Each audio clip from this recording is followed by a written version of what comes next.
जय हिंद। अब हम सीक्वेंस एंड सीरीज का जो सीरीज चल रहा है चैप्टर कंप्लीट करने को, उस चैप्टर के दूसरे वीडियो की तरफ हम बढ़ रहे हैं। आप दूसरे वीडियो को देखने से पहले इससे जस्ट पहले वाला वीडियो को देख ले, जिसका लिंक डिस्क्रिप्शन में दिया हुआ है, जिसमें हम बात किए हुए सीक्वेंस क्या है, सीरीज क्या है और उससे रिलेटेड कुछ क्वेश्चन के बारे में। ठीक है, अब हम बात करने जा रहे हैं आगे, जिसमें बात करेंगे कि प्रोग्रेशन क्या है और प्रोग्रेशन का दो पार्ट। ठीक है, तो प्रोग्रेशन क्या है? तो प्रोग्रेशन जो है वो सीक्वेंस ही है, सीक्वेंस का पार्ट ही है, लेकिन उसमें थोड़ा सा अलग है। बोला क्या अलग है सर? बोला देखो, बोल रहा है कि प्रोग्रेशन क्या है, तो प्रोग्रेशन है कि सीक्वेंस का जो टर्म है उसको जब एक स्पेसिफिक कंडीशन के अंदर लिखा जाता है, एक स्पेसिफिक कंडीशन के अंदर डाला जाता है, तो जो बन पाता है वो टर्म कहलाता है क्या? प्रोग्रेशन। लिखा हुआ है कि if the terms of a sequence are written under a specific condition then these terms are called what? A progression. बोला ये टर्म सारा क्या कहलाता है? बोला कहलाता है सर प्रोग्रेशन। बोला ठीक है, तो सर जब सीक्वेंस और प्रोग्रेशन में एक स्पेसिफिक कंडीशन है तो कौन सा अलग हो गया? सर आप बोले थे सीक्वेंस पर हर टाइम कि सीक्वेंस हम उन सारे नंबर को बढ़ रहे नंबर को कहेंगे जिस बढ़ रहे नंबर को हम एक रूल से लिखे। तो यहां भी तो वही बात है सर, किसमें? प्रोग्रेशन में, कि जो नंबर लिखा हुआ है वो एक स्पेसिफिक कंडीशन में लिखा होना चाहिए या फिर सीक्वेंस। बोला नहीं नहीं देखो अलग है। बोला क्या अलग है? बोला वो भी प्रोग्रेशन भी एक सीक्वेंस है, लेकिन सारा सीक्वेंस प्रोग्रेशन नहीं हो सकता है, कुछ ही सीक्वेंस प्रोग्रेशन होगा। मतलब सर एक ऐसा सीक्वेंस जो सीक्वेंस भी है प्रोग्रेशन भी है, लेकिन कुछ ऐसा सीक्वेंस होगा जो केवल और केवल सीक्वेंस ही होगा, वो प्रोग्रेशन नहीं हो सकता। जैसे एग्जांपल से देखते हैं फटक से। देखिए पहला एग्जांपल मेरे पास है, क्या है? तो सर 3 है, 6 है, उसके बाद सर 9 है, फिर 12 है, फिर 15 है, उसके बाद सर 18 है, डॉट डॉट डॉट ऐसे बढ़ रहा है। तो अगर हम इसका फॉर्मूला लिखना चाहेंगे तो हम लिख सकते हैं क्या? tn बराबर 3n। फिर सर एक ऐसे मान लिखा हुआ है। बोला कैसे लिखा हुआ है? बोला 1 लिखा हुआ है, 4 लिखा हुआ है, 9 लिखा हुआ है, 16 लिखा हुआ है सर, उसके बाद 25 लिखा हुआ है सर, फिर 36 लिखा हुआ है, डॉट डॉट डॉट ऐसे लिखा हुआ है सर। तो अगर हम इसका फॉर्मूला लिखना चाहेंगे तो tn बराबर क्या हो जाएगा? बोला n का स्क्वायर हो जाएगा। बोला ठीक है, n का स्क्वायर होगा। तो सर कैसे हुआ? बोला देखो, अगर ये यहां बता देना पड़ेगा कि n क्या है, एक नेचुरल नंबर है। अब n के जगह में 1 रखोगे, 1 का स्क्वायर 1 ही आएगा। n के जगह में 2 रखोगे, 2 का स्क्वायर 4 आएगा। 3 रखोगे तो 3 का स्क्वायर 9 आ जाएगा। 4 रखोगे तो 16 आ जाएगा, आगे आ जाएगा। बोला ठीक है, तो ये भी एक सीक्वेंस है, ये भी एक सीक्वेंस है, लेकिन ऐसा सीक्वेंस जिसका एक स्पेसिफिक फॉर्मूला, एक खास तरह का फॉर्मूला दे पाना पॉसिबल है, जनरल टर्म लिख पाना पॉसिबल है, लेकिन एक ऐसा सीक्वेंस। बोला कौन सा सीक्वेंस सर? बोला जैसे 2 3, उसके बाद सर बोला 2 3, उसके बाद फिर 5, उसके बाद फिर 7, उसके बाद 11, उसके बाद फिर 13, उसके बाद फिर 17, उसके बाद सर 19 ऐसे बढ़ेगा। बोला अच्छा, तो ये सब तो प्राइम नंबर है। बोला हाँ, ये जो प्राइम नंबर है इसका इस तरह का फॉर्मूला दे पाना पॉसिबल नहीं है, इसीलिए ये जो है केवल और केवल सीक्वेंस है। लेकिन ये दोनों सीक्वेंस तो है, लेकिन सीक्वेंस के साथ साथ क्या है? बोला सीक्वेंस के साथ साथ प्रोग्रेशन भी है। सीक्वेंस के साथ साथ क्या है? ये प्रोग्रेशन है। सीक्वेंस के साथ साथ ये प्रोग्रेशन है। इसीलिए हम प्रोग्रेशन के डेफिनेशन में क्या बताएं कि the terms of a sequence, एक सीक्वेंस का टर्म, एक सीक्वेंस का term are written under a specific condition, वो लिखा जाता है एक स्पेसिफिक कंडीशन के अंदर, तब हम उन सारे टर्म को सीक्वेंस के साथ साथ प्रोग्रेशन भी कह देते हैं। बोला बात क्लियर? बोला हाँ क्लियर सर। चलो, तो अब प्रोग्रेशन कितने तरह का होता है? तो देखो प्रोग्रेशन होता है 2 तरह का, एक होता है एपी, एक होता है जीपी। बोला सर एपी का क्या मतलब है? बोला एपी का मतलब है अर्थमेटिक प्रोग्रेशन और जीपी का मतलब है ज्योमेट्रिक प्रोग्रेशन। बोला ठीक है सर, ये तो फुल फॉर्म हुआ ना, मतलब आपसे पूछ रहे हैं कि मतलब क्या होता है। बोला आप देखेंगे आगे। बोला देखो मेरे पास जो प्रोग्रेशन है, बोला देखो दिखा रहे हैं, हम 2 तरह का प्रोग्रेशन लिख रहे हैं। बोला किस किस तरह का प्रोग्रेशन? बोला देखो एक प्रोग्रेशन लिख रहे हैं 2 4 6 8 10 डॉट डॉट डॉट। ठीक है, एक प्रोग्रेशन ऐसा लिख रहे हैं, बोला क्या क्या सर, बोला सर लिख रहे हैं 1 4 और फिर 16 और फिर हम लिख रहे हैं 64 डॉट डॉट डॉट।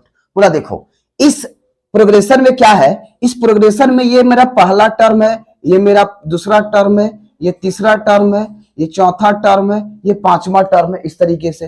बोला वो तो इसमें भी है सर, ये फर्स्ट टर्म है, ये सेकंड टर्म है, ये थर्ड टर्म है, ये फोर्थ टर्म है, आगे भी टर्म आएगा। बोला ठीक है, इसमें कोई दिक्कत वाली बात नहीं है सर। अब आप बताइए कि डिफरेंस क्या है।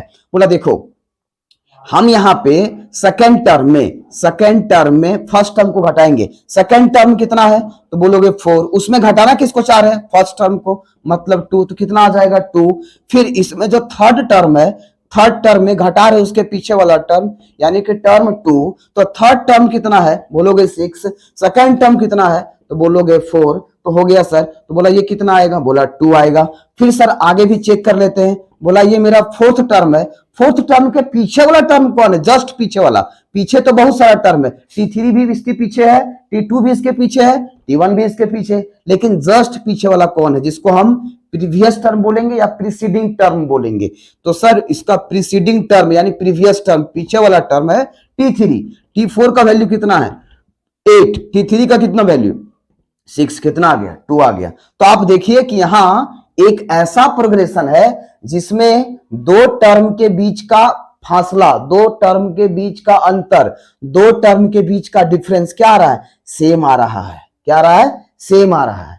तो ऐसा प्रॉपर्टी, ऐसा गुण, ऐसा चीज, ऐसा खासियत पाए जाने वाले प्रोग्रेशन को हम कहते हैं अर्थमेटिक प्रोग्रेशन, जिसको शॉर्ट में बोलते हैं हम क्या, एपी। जिसमें ऐसा प्रोग्रेशन जिसका दो टर्म के बीच का डिफरेंस, ऐसा प्रोग्रेशन जिसका दो टर्म के को घटाने के बाद हमेशा सेम आता हो, वैसा प्रोग्रेशन को हम नाम देंगे अर्थमेटिक प्रोग्रेशन। लेकिन यहां पे आप देखिए, यहां पे T2 में उसके पीछे वाला टर्म, जस्ट पीछे वाला घटाइएगा तो यहां है कितना बोला 4, उसके पीछे वाला कितना है 1, कितना आ जाएगा 3। फिर लीजिए T3 में घटाइए उसके जस्ट पीछे वाला, तो उसका जस्ट पीछे वाला कौन है T2, तो T3 क्या है बोला 16, उसका जस्ट पीछे वाला कौन है 4। अब घटा के देखिए यहां आ जाएगा 12। क्या सेम आ रहा है, नहीं। इसका मतलब यहां जब डिफरेंस सेम नहीं आ रहा है, मतलब दो टर्म को घटा रहे हैं तब सेम नहीं आ रहा है, तो हम इसको क्या एपी बोल सकते हैं। बोला ये तो बिल्कुल भी नहीं बोल सकते सर, तो फिर क्या बोलेंगे। बोला देखो यहां एक खासियत है, जैसे यहां खासियत था ना कि किसी भी टर्म में उसके पीछे वाला टर्म को घटाएंगे तो हमेशा सेम आएगा, तो उसी तरीके से यहां खासियत ये है कि सर हम किसी भी टर्म को उसके जस्ट पीछे वाला से, तो कोई टर्म मतलब कौन है T2, उसका जस्ट पीछे वाला कौन हुआ T1, उससे डिवाइड करेंगे। तो सर T2 को डिवाइड कर रहे T1 से, बोला हाँ, तो T2 का वैल्यू क्या है बोला 4, T1 का क्या वैल्यू बोला 1, डिवाइड किया 4 आया सर। बोला फिर T3 को डिवाइड करो उसके जस्ट पीछे वाला से, तो सर T3 है, T3 का जस्ट पीछे वाला कौन होगा, बोला T2 होगा, जस्ट पीछे वाला तो T1 भी है, लेकिन जस्ट पीछे का बात की जिसको हम प्रीवियस टर्म या फिर प्रीसीडिंग टर्म कहते हैं। ये बात क्लियर है ना। तो आगे अब सर यहां पे T3 कितना है, बोलो सर T3 है 16, और सर T2 कितना है बोला 4, फिर काटेंगे सर कितना आ जाएगा 4। फिर आगे भी अगर चेक करोगे यानी T4 को डिवाइड करेंगे उससे जस्ट पीछे वाला से, तो कितना आएगा, बोला सर डिवाइड करेंगे T3 से तो कितना आएगा, बोला T4 16 है सर, और T3 कितना है सर, बोला सॉरी T4 64 है और T3 कितना है सर 16 है। हम सॉल्व करेंगे तो 4 आएगा सर। तो यहां डिफरेंस सेम आ रहा है, यहां डिवाइड करने के बाद जो नंबर आ रहा है उसको रेशियो बोलते हैं। हम फिर से कोई दो नंबर को डिवाइड करने के बाद जो आंसर आता है उसको हम रेशियो कहते हैं। तो सर यहां रेशियो सेम आ रहा है दो टर्म के बीच का, तो जिस प्रोग्रेशन में दो टर्म के बीच का डिफरेंस सेम आए वैसा प्रोग्रेशन को हम एपी कहेंगे, और जिस प्रोग्रेशन में रेशियो सेम आए हम उसको जीपी कहेंगे। ये दो क्लियर। अब जब दो क्लियर हो गया तब आ जाते हैं अब हम एपी में। ठीक है, तो एपी में क्या पढ़ेंगे सर, बोला देखो ये जो डिफरेंस बार बार सेम आ रहा है ना, हम सेम के जगह में सेम को हम दूसरा एक और वर्ड से बोल सकते हैं कॉमन। क्या बोल सकते हैं, कॉमन। और जब ये कॉमन है मतलब सेम है, और क्या कॉमन है? बोला डिफरेंस कॉमन है, इसीलिए क्या बोलते हैं इस चीज को? Common difference. किसका कॉमन डिफरेंस? एपी का। और इसको दिखाते किससे हैं? डी से दिखाते हैं। बोला यहां तक क्लियर है। अब हम एपी के बारे में आगे लिखवाते हैं, आगे बात करेंगे, ठीक है। तो हम आपको बता चुके हैं कि एपी क्या होता है, ठीक है।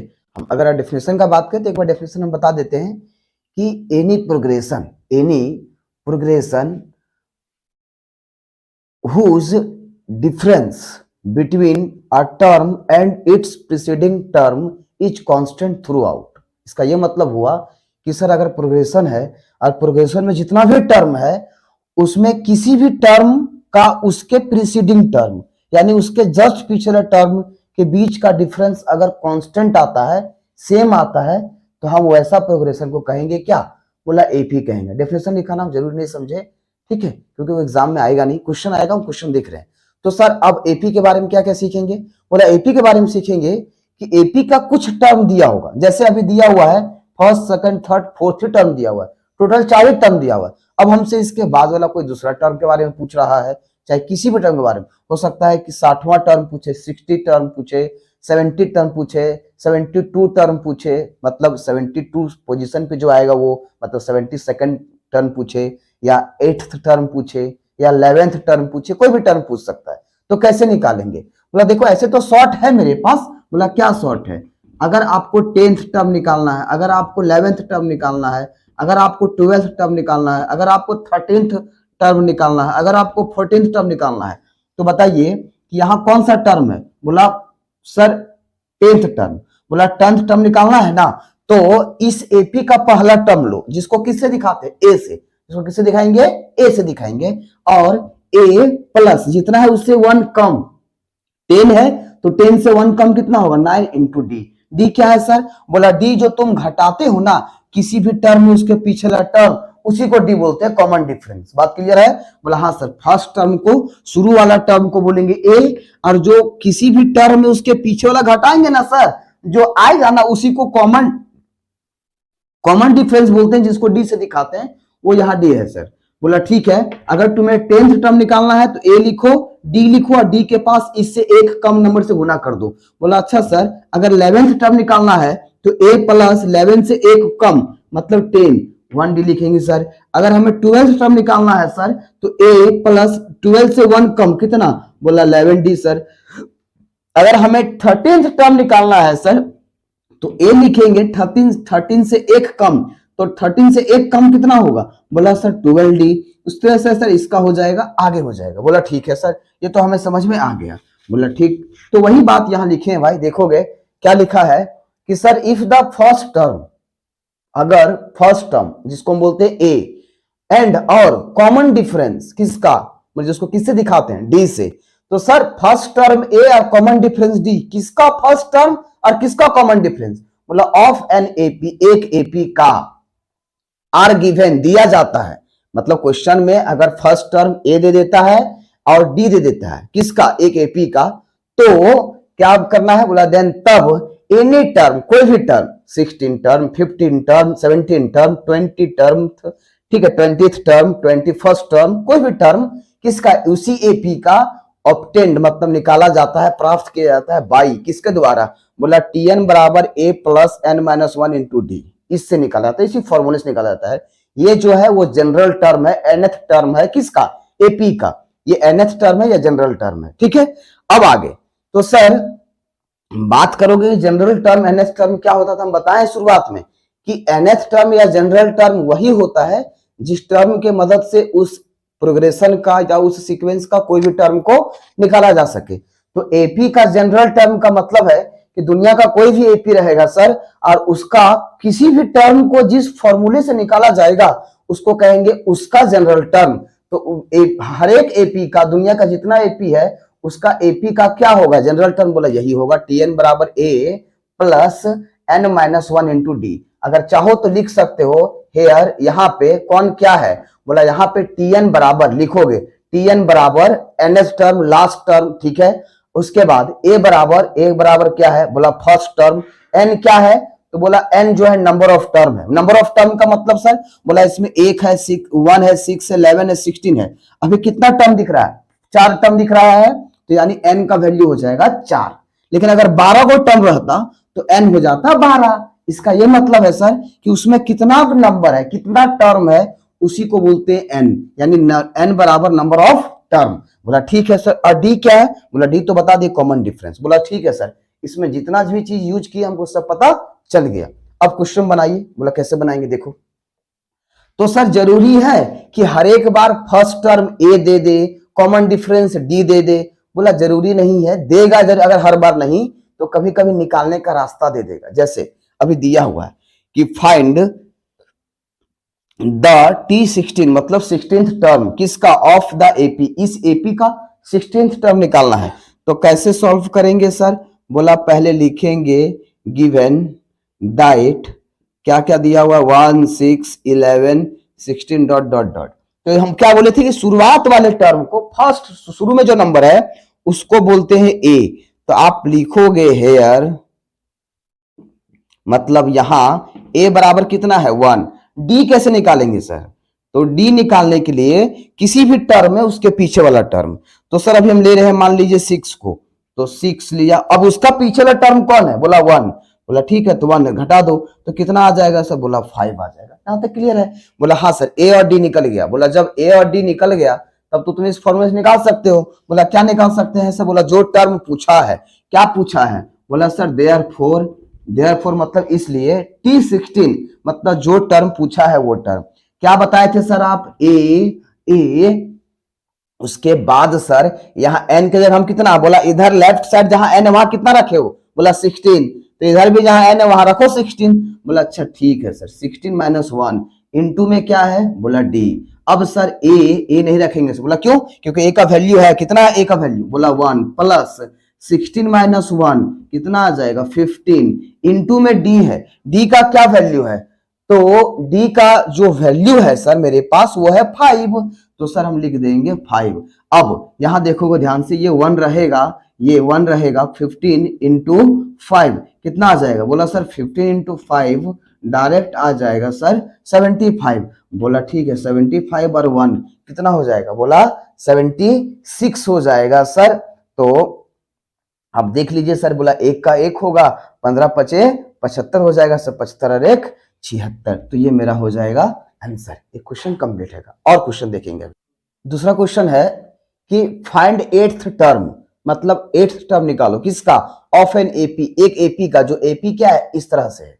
तो अभी हम क्या बताएं कि AP दिया रहेगा तो आप सबसे पहले उसे लिखिए गिवन दैट में, या वी हैव भी लिख सकते हैं, कोई दिक्कत वाली बात नहीं है। बोला गिवन दैट लिखेंगे सर 10 5 0 -5 और फिर आगे -10 ऐसे लिख देंगे डॉट डॉट डॉट सर।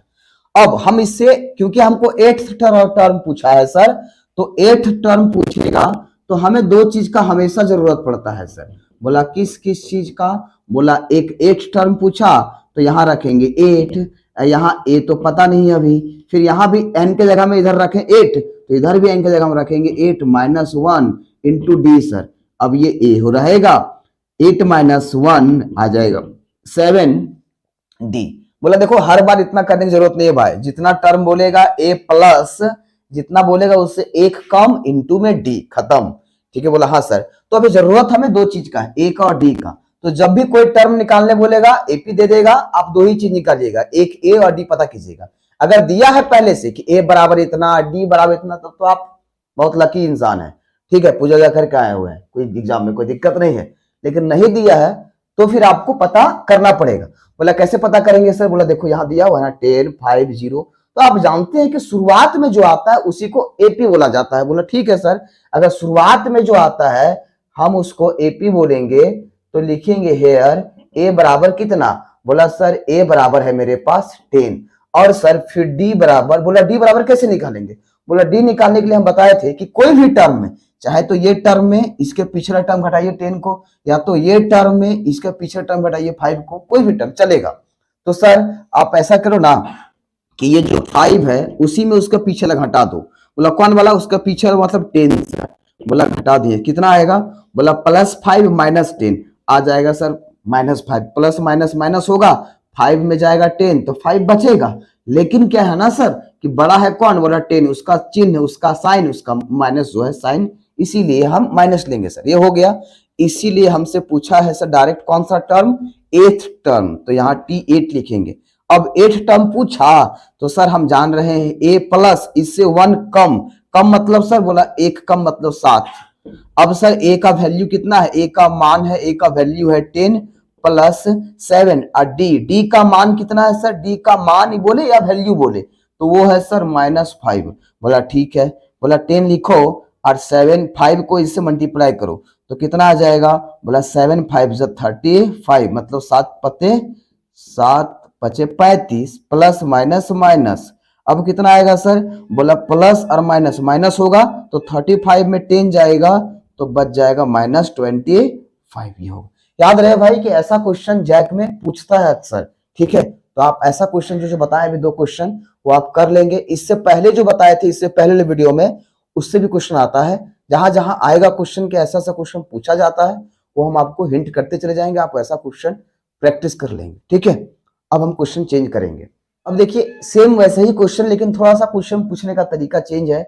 हम हर तरीके का इसलिए बता रहे ताकि आप एग्जाम में फंसे नहीं, ये ना लगे कर ये कौन सा क्वेश्चन उठा के डाल दिया यार, मास्टर तो पढ़ाया नहीं। बोला ठीक है भाई, देखो बात क्या है ना कि अभी जो क्वेश्चन है, इससे पहले जो क्वेश्चन होता था हमें ए निकालना पड़ता था, डी निकालना पड़ता था, लेकिन इस बार ए दिया हुआ है, डी दिया हुआ है। तो जब ए और डी दिया हुआ है तो आसान है मेरे लिए। पूछ क्या रहा है, बोला T21। देखो क्वेश्चन में ऐसे भी कर सकता है, T21 के जगह में A21 भी लिख सकता है, तो आप ये नहीं सोचेंगे कि ये कहां से टपक गया, ऐसा तो पढ़े नहीं थे। तो भाई मेरे T21 बोले या A21 बोले, इसका मतलब है कि जो एपी का बात कर रहा है उसका ये 21वां पद पूछ रहा है, 21st टर्म पूछ रहा है आपसे। तो डायरेक्ट ऐसे में थोड़ा सा क्वेश्चन अधूरा है कि इफ a बराबर 4 एंड d बराबर 3 किसका, ऑफ एन एपी, ठीक है, देन तब T21 बराबर क्या होगा। तो सर ऐसे लिखेंगे हम पहले सॉल्यूशन करते टाइम, गिवन दैट, है ना, गिवन दैट क्या लिखेंगे, बोला a बराबर कितना, बोला 4, d बराबर कितना, बोला 3। अब निकालना क्या है सर, बोला T21। तो T21 बराबर क्या होगा, हम बोले थे ना a लिखिएगा और जितना है उससे 1 माइनस कर दीजिएगा। तो 21 है उससे 1 कम, तो 21 से 1 कम मतलब 20। बोला हो गया सर। अब इतना हो जाने के बाद a का वैल्यू रख दीजिए, a का मान रख दीजिए। तो a का मान कितना है, बोला 4 है सर, तो a के जगह में 4, फिर 20 इंटू है d के जगह में कितना, बोला d का जितना वैल्यू है सर उतना सॉल्व करेंगे। बोला 4 20 इंटू 3 कितना हो जाएगा, बोला 60, 60 प्लस 4 64, ये आंसर हो जाएगा, ठीक है। अब हमें लगता है कि एपी का कुछ टर्म दे देगा या ए और डी दे देगा, तो आपको कोई भी टर्म पूछेगा आप निकाल देंगे, ठीक है। अब हम ऐसा क्वेश्चन लेंगे जिसमें कुछ टर्म दे देगा, मतलब क्वेश्चन थोड़ा सा अलग हो, ये होगा कि उसमें कोई खास टर्म 2 को दे देगा और आपसे ए और डी। मेरे पास एक बहुत खूबसूरत सा सवाल है, वो है ये कि sir find the 10th term, 10th term निकालिए किसका, ऑफ द सीक्वेंस। अब देखिए आपको बताए थे कि सीक्वेंस ही प्रोग्रेशन है, तो जरूरी नहीं कि हर बार वो प्रोग्रेशन लिखे, सीक्वेंस भी लिख देगा तो आप समझिएगा कि बात उसी का कर रहा है, ठीक है।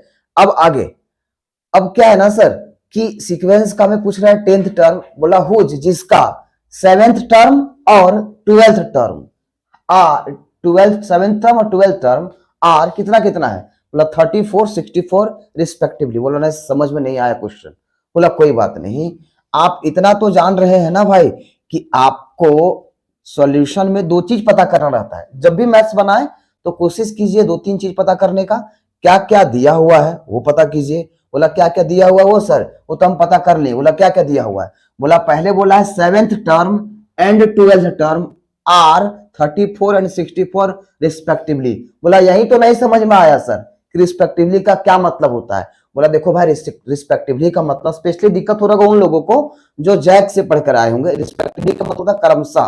तो क्रमशः का मतलब है कि इधर से जब आ रहे हैं तो पहले आपको क्या मिल रहा है, बोला पहले मिला सर 7th टर्म, उसके बाद क्या मिला, बोला सर उसके बाद मिला 12th टर्म। बोला ठीक है कोई दिक्कत नहीं है। नीचे नंबर कौन कौन मिला, बोला नंबर मिला सर 34 और 64। तो उधर से जो पहले मिला वो इधर से पहले के लिए है, और जो इधर इस दूसरा नंबर मिला वो दूसरे नंबर के लिए है। मतलब अच्छा सर, सेवेंथ टर्म बराबर कितना 34 और 12th टर्म बराबर कितना 64। बोला ठीक है सर, समझ में आ गया रिस्पेक्टिवली का मतलब ये दिया हुआ है सर, और पूछ रहा है कौन सा टर्म 10th टर्म। तो पहले गिवन दैट लिखते हैं सर। आप ही बोले ना सर कि क्वेश्चन पढ़ने के बाद जो दिया हुआ रहेगा उसे आप लिख लीजिएगा। बोले हाँ सर पहले लिख लेते हैं। तो दिया हुआ है कौन कौन सा टर्म, 7th टर्म। तो 7th टर्म का मतलब है T7 बराबर कितना दिया हुआ है, बोला 34। बोला ठीक है सर। और क्या दिया हुआ है, बोला फिर सर दिया हुआ है 12th टर्म, यानी कि सर T12। तो सर T12 बराबर कितना दिया हुआ है, बोला सर वो दिया हुआ है 64। अब सर पूछ क्या रहा है, बोला पूछा है 10th टर्म। तो सर इसलिए लिखेंगे कि 10th टर्म बराबर वाट, मतलब T10 बराबर वाट। अब अभी हम आपको हिंट कर रहे थे कि जब भी क्वेश्चन आए तो आप पहले पता करो क्या क्या दिया हुआ है, पता कर लिए हैं सर, फिर पता करो क्या निकालना, बोलो भी पता कर लिए क्या निकालना है। तो जब इतना हो जाए तो जो निकालना है उसमें देखो कि उसको निकालने के लिए आपको क्या क्या चाहिए। बोला सर 10th टर्म निकालने के लिए, 10th टर्म निकालने का फॉर्मूला होता है सर A+9 इंटू डी। अगर ए आप हमको दे दीजिएगा पॉकेट से निकाल करके और डी दे दीजिएगा सर, तो हम दाल गला देंगे। बोला यार ठीक है वो काम हम समझ रहे हैं, लेकिन ए और डी ही ना दिक्कत है तुमको कि ए चाहिए और डी चाहिए। तो जो दिया है उसी से निकलेगा ए और डी। अब सवाल आता है कैसे निकलेगा। तो आप क्लास 10th में ऐसा पढ़े थे, बोला क्या, बोला x + y बराबर 6 दे दे और x - y बराबर 9 दे दे, तो क्या आप इसे सॉल्व करके x का और y का वैल्यू या मान निकाल पाते थे। बोला हाँ सर निकाल लेते थे, लेकिन इक्वेशन ये दिया रहता था x y के रूप में। उसी तरीके से अगर हमें a और d का वैल्यू चाहिए, a और d का मान चाहिए, तो a और d के रूप में अगर दो गो समीकरण या दो गो इक्वेशन मिल जाएगा तो क्या a और d नहीं निकलेगा, बोला निकल जाएगा सर। तो वही इक्वेशन वही समीकरण बनाने का प्रयास करते हैं। बोला कैसे बनेगा सर, बोला देखो बनेगा ऐसे। अगर यहां 7th टर्म है यहां पे, ठीक है, तो क्या हम लिख सकते हैं a प्लस जितना है उससे एक कम, तो 7 है 7 से एक कम, मतलब सर ओहो हाँ, तो 7 से एक कम, इसका मतलब सर a + 6d बराबर कितना है, बोला 34। बोला लिख लिए इसको एक इक्वेशन नंबर 1 मान लो। देखो आप ये इक्वेशन a प्लस मतलब a और d के रूप में है कि नहीं, बोला हाँ है सर। बोला इससे भी बन जाएगा। बोला कैसे बनेगा सर, बोला 12th टर्म है, बोला हाँ है। तो 12th टर्म के लिए क्या लिखेंगे, a प्लस उससे 1 कम मतलब 11, ठीक है सर। 12 से 1 कम मतलब 11, d बराबर 64, इसको इक्वेशन नंबर 2 मानेंगे सर। अब ये दोनों इक्वेशन को सॉल्व करके निकल जाएगा सर a और d, और जब a और d निकल जाएगा तो T10 बराबर a + 9d है, वहां पे a और d का मान रख देंगे, वैल्यू रख देंगे, T10 निकल जाएगा, जो क्वेश्चन पूछा था जवाब मिल जाएगा सर, खत्म। बोला अरे बात तो वो बात तो हम समझ रहे हैं, लेकिन अब इसको सॉल्व करोगे तब ना। बोला सॉल्व कर देंगे, आप मत लीजिए। बोला देखिए कैसे सॉल्व करेंगे, दिखाओ। बोला देख लीजिए सर हम दिखा दे रहे हैं आपको। अब लिखेंगे सॉल्विंग इक्वेशंस 1 और 2, ठीक है। अब आप लिखते थे क्लास 10th में क्या कि समीकरण 1 और 2 को हल करने पर, बस उसी को इंग्लिश में लिखते हैं सॉल्विंग इक्वेशंस 1 और 2। बोला हाँ सर वो तो ठीक है पता है हमें। तो क्या क्या है इक्वेशन 1, बोला सर a + 6d बराबर 34, और दूसरा इक्वेशन है सर a + 11d बराबर कितना 64। बोला ठीक है भाई। अब देखो आगे, अब यहां प्लस है माइनस देंगे, यहां प्लस है माइनस देंगे, प्लस है माइनस देंगे। बोला ये और ये गया बोतला आपने, ठीक है। अब यहां बचा +6d, यहां बचा 11d, प्लस माइनस माइनस, तो 11d में अगर 6d चला जाएगा तो 5d बड़ा है 11, उसका साइन है माइनस, देंगे -5d। अब 64 में 34 चला जाएगा तो कितना बच जाएगा 30 सर। और लेकिन सर 30 जो बचेगा ना, तो बड़ा कौन है 64, तो उसका ना वैल्यू साइन लेंगे सर। तो 64 का साइन है माइनस, तो माइनस लेंगे, माइनस से माइनस चला गया। अब हमें निकालना a और d है, तो डी को छोड़ेंगे, 5 को उधर ले जाएंगे तो 30/5। अब ये काटेंगे सर, 5 छक 30, तो डी बराबर आ गया 6 सर। डी निकल गया। अब ए का प्रॉब्लम है सर। अरे भाई तो जब डी निकल गया ना तो लिखो ना, पुटिंग डी बराबर 6 इन इक्वेशन नंबर 1। 2 में भी रखेंगे कोई दिक्कत नहीं। इसका हिंदी हुआ कि इक्वेशन समीकरण 1 में डी बराबर 6 रखने पर बोला क्या होगा उससे, बोला ये होगा, इक्वेशन 1 क्या है, बोला इक्वेशन 1 है सर ए प्लस 6d बराबर 34। अब ए का क्या वैल्यू, बोला वैल्यू नहीं है ए का सर, ए का निकालना है आपको। बोला अच्छा ठीक है, डी का है ना, बोला हाँ डी का है। कितना है डी का, बोला वो तो 6 है सर, बराबर कितना 34। ठीक है, तो a प्लस 6 कितना हो जाएगा 36 बराबर 34। बोला सर ए का निकालना है तो ए को रहने दीजिए, बाकी को उधर ले जाइए। तो बाकी को उधर ले जाएंगे तो 34 अब ये जाएगा प्लस में, उधर जब प्लस में उधर जाएगा किस में हो जाएगा माइनस में। तो सर ए बराबर आ जाएगा -2। ए भी निकल गया, डी भी निकल गया। तो सर जब निकल गया ना ए और डी सॉल्व करके तो डायरेक्ट निकाल दीजिए 10th टर्म। बोला सर इसीलिए 10th टर्म बराबर a प्लस 9 इंटू डी। ए का क्या वैल्यू है जी, तो सर ए का वैल्यू मेरे पास -2 है। बोला ठीक है सर, रख देंगे -2 प्लस 9 इंटू डी। डी क्या आया है जी, बोला सर डी आया है 6। बोला सॉल्व करो, तो बोला -2 to 6 कितना आ जाएगा, बोला सर 54 है, ये माइनस प्लस माइनस माइनस 54 में 2 जाएगा तो 52 बचेगा, ये आंसर हो जाएगा। एक बार हम शॉर्ट में समझा रहे, फिर से समझिएगा। क्या बोला था क्वेश्चन हमको कि अगर हम आपको 7th टर्म और 12th टर्म दे रहे हैं किसी भी एपी का, तो सर 7th टर्म और 12th टर्म दिया, इसीलिए लिखे T7 बराबर 34, T12 बराबर 64 लिख लिए सर, दिया। फिर पूछा कि 10th टर्म क्या होगा, तो दे दिया ना सर। तो उससे हम कोशिश किए कि हमको 10th टर्म निकालने के लिए ए चाहिए और डी चाहिए। ठीक है सर, तो हम क्या किए कि जो 7th टर्म और 12th टर्म दिया है उससे 2 गो इक्वेशन बना ली, ताकि ए और डी के रूप में इक्वेशन जो बनेगा उससे ए का और डी का मान आ जाएगा, ए और डी का वैल्यू आ जाएगा। तो फिर यहां रख के हम T10 का निकाल लेंगे, 10th टर्म का निकाल लेंगे वैल्यू, इसीलिए हम इसको सॉल्व किए सर।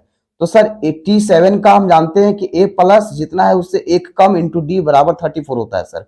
T12 का भी जानते हैं सर, a प्लस 12 से एक कम मतलब 11 इंटू डी होता है सर, बराबर 64 था, वो रहने दिए। अब सर T10 पूछा था वो जानते हैं, तो दोनों इक्वेशन को सॉल्व करेंगे। सॉल्विंग इक्वेशन 1 और 2 सॉल्व किए भाई, तो ये a कट गया प्लस माइनस के चक्कर में, यहाँ पे माइनस हुआ तो 11d में 6d गया, 5d आ गया बराबर, यहाँ 30 आया, माइनस माइनस कटा, d बराबर आ गया 6 सर। इस d का वैल्यू को रखे इक्वेशन 1 में, तो यहाँ a प्लस 6d बराबर 34 है। a को छोड़ दिए, जहां d था वहां पे d का मान रख दिए, इसको सॉल्व किए सर। तो a यहाँ 36 होगा, 36 प्लस में जाएगा उधर माइनस में आ जाएगा, तो 34 माइनस 36 -2 आएगा, a बराबर -2। इसलिए हम सर निकाल रहे हैं 10, क्योंकि दोनों वैल्यू मिल गया, डी का भी ए का भी, बस 2 ही चीज जरूरत ही था हमें सर, दोनों का वैल्यू रख दिए, सॉल्व किए, 52 आया। ये क्वेश्चन कंप्लीट। ठीक है।